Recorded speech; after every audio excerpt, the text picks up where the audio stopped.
Not much is known about Zecora's character.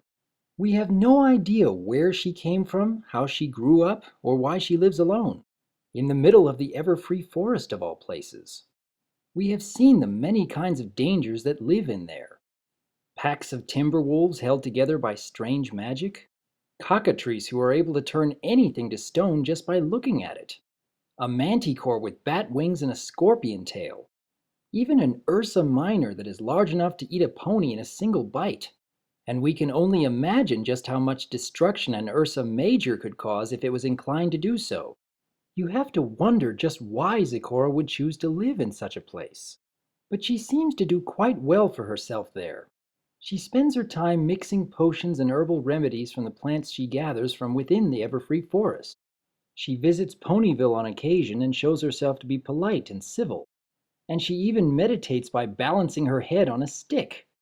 She also shows some rather unique knowledge. While nearly every pony in Ponyville has no idea what a parasprite is, Zecora was able to recognize it immediately. When Spike is being overwhelmed by the pets of the main six, Zecora seeks to help him by getting rid of some of his bad mojo.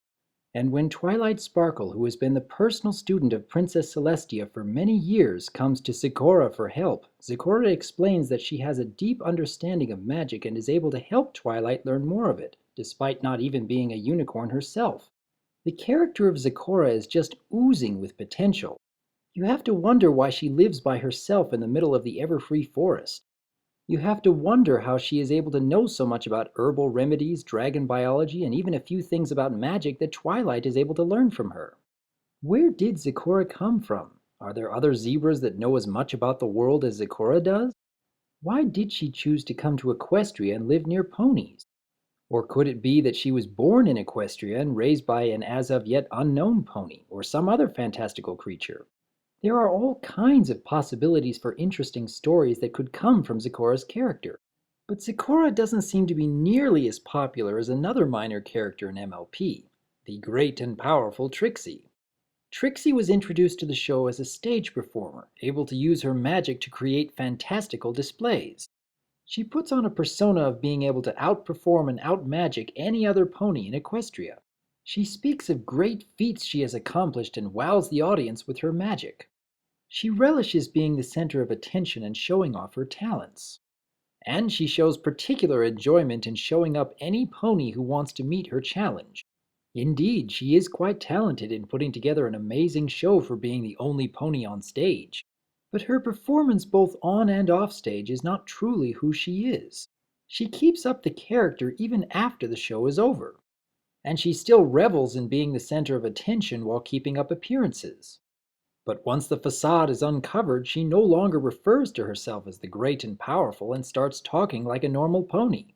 She even tries her best to defeat the Ursa Minor, even though it turns out to be a rather pitiful display.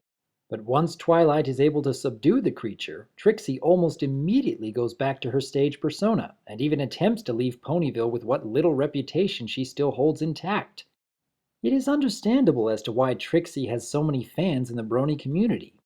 Her character is also just oozing with potential. Why has she chosen to live her life as a stage performer? Why does she seek to prove herself to be better than any other pony?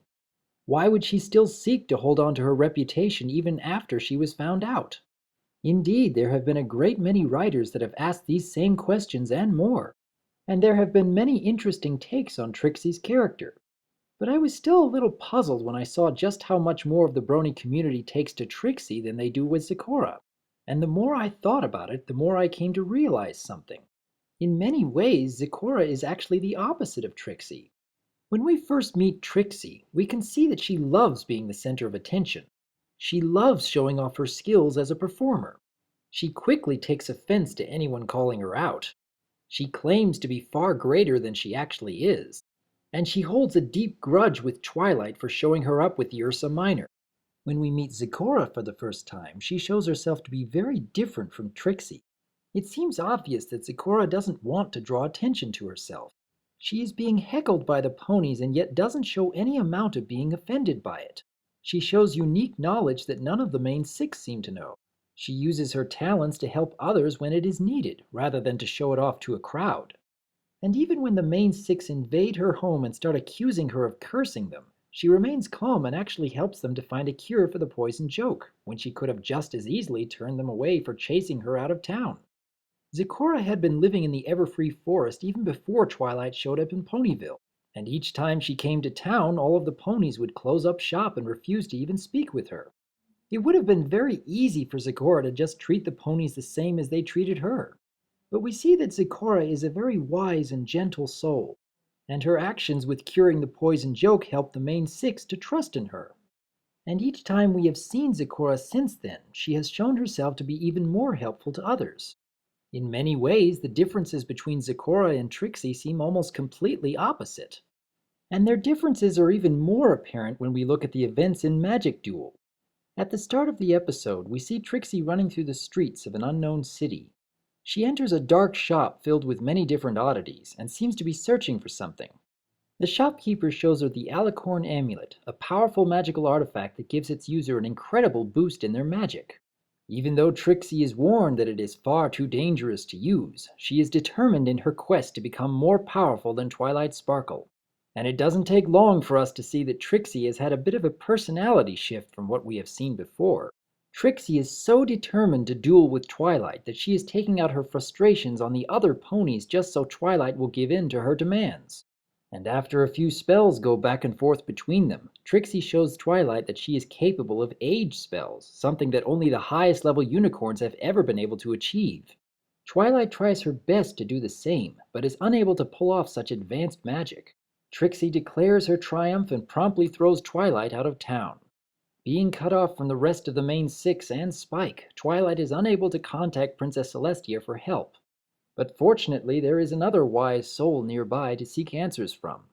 Zecora tells Twilight that she can teach her how to improve her magic, and we actually see Zecora show a bit of magic of her own. And in a scene that looks like it came right out of Star Wars, Zecora is training Twilight on how to focus her magic while standing on water. But even though there is much Zecora can teach, the answer Twilight needs still seems out of reach. When Fluttershy arrives and informs them about the Alicorn Amulet, Twilight is unable to find a way to overcome such powerful magic. But then Zecora comes up with another tidbit of wisdom and tells Twilight to use the Six. Twilight goes back to Ponyville and issues a challenge to Trixie. She presents an amulet of her own from beyond the Everfree Forest and proclaims that it is more powerful than the Alicorn Amulet. Trixie's desire to prove herself to be the most powerful pony causes her to accept the challenge, and the two begin their second duel. Trixie is able to cast the Age spell again, but is completely dumbfounded when Twilight manages the same spell. And then Twilight is able to create a duplicate Rainbow Dash, cause Pinkie to play 10 instruments at once, and even performs a gender switch on Applejack. Needing to fulfill her desire for power, Trixie steals away Twilight's amulet and removes her own.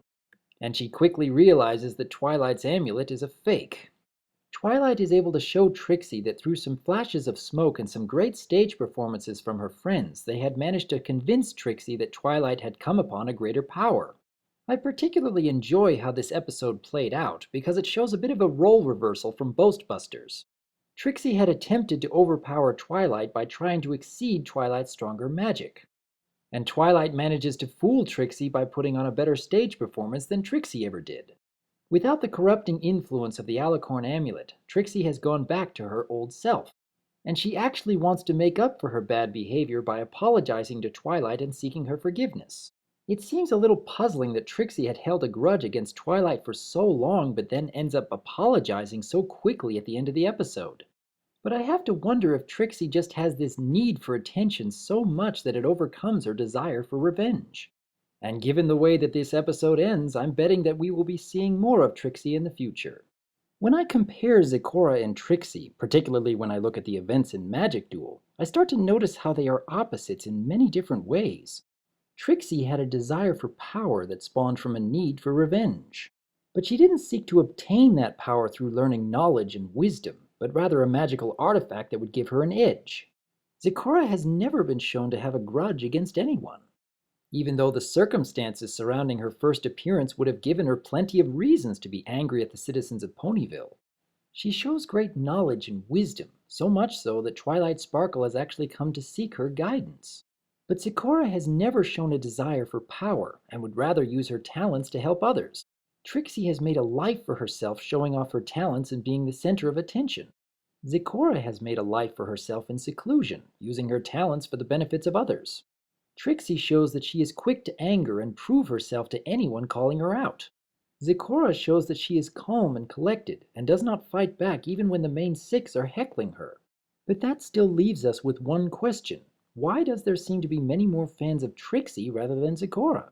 There are many possible reasons as to why, but I can think of one reason that many others may have overlooked. Trixie shows us that she is flawed, that she has faults, and that she has moments of weakness. Zecora, on the other hand, does not seem to show any faults. If there is any weakness to her, she hides it very well, and she is shown to be a wise sage in her dealings with the main six, and thus she is a character that has already gone through her trials and tribulations to become the Zecora we know today. Trixie, on the other hand, is shown that she has much more to learn and much more to struggle through. When we compare these two characters, we see that one has already gone through learning her lessons to become the wise sage that she is, and the other is still very much in the middle of her journey. Even though both of these characters are oozing with potential, and I would be very interested to see whether the writers will delve into their histories, I can see why more fans seem to gravitate towards Trixie. Trixie's future still holds a great many possibilities for growth. Zecora's not as much, at least without some kind of outside influence giving her a future to struggle through. I also think that Trixie might have an inferiority complex, where she feels driven, even compelled to prove that she is good enough, and in her mind, being less than the best is not good enough. Though she does go about proving herself in many of the wrong ways, she also shows what one can accomplish when one doesn't abandon herself to discouragement. So though I disagree with her methods, I can certainly respect her tenacity and determination. What do you think? Which character do you enjoy more? Which character holds more possibilities for interesting stories? I would like to hear your thoughts on both Zecora and Trixie, and the influences they have had on the main six. Perhaps there is more to these characters than meets the eye. I am Dr. Wolf, and I look forward to hearing from you.